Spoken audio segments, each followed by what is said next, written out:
Congressman Michael McCaul, the Republican from Texas, to tell us where this story is headed now. Sir, good morning to you. Morning, What's Bill. going on here? Iran is responding to our snapback of the sanctions. We lifted the waivers to the 5 countries that are getting desperate.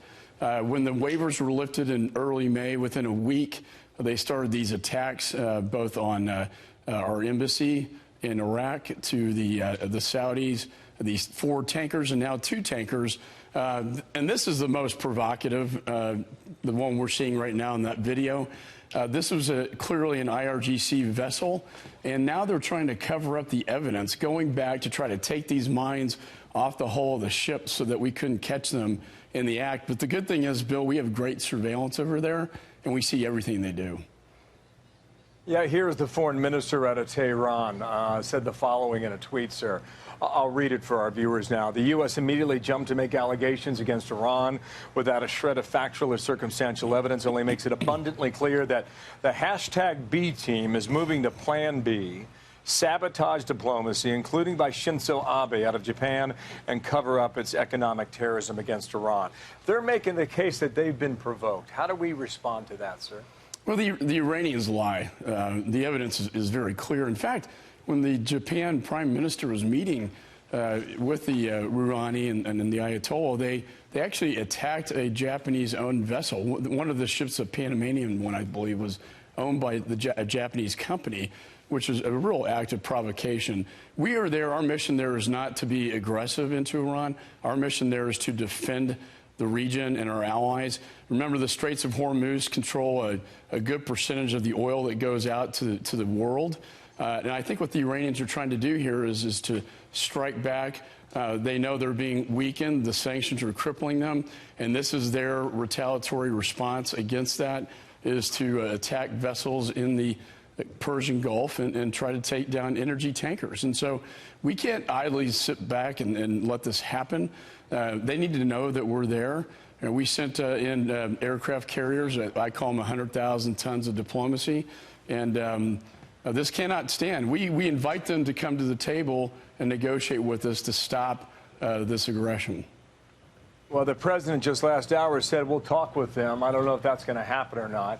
Yeah. What are the indications how significantly this could destabilize not just that part of the world, but perhaps global matters on a scale that no one quite wants to see at this point, sir? I think nobody wants to see war. I think Iran's about the size of Iraq and Afghanistan combined, to be very complicated.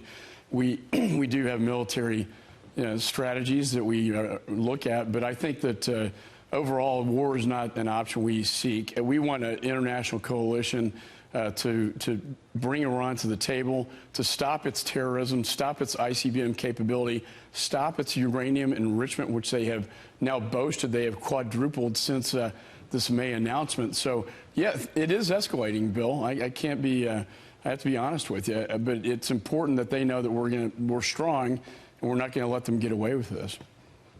One more point here. Here's Lindsey Graham on this issue. Yesterday he was speaking in Washington, and have a listen here, sir.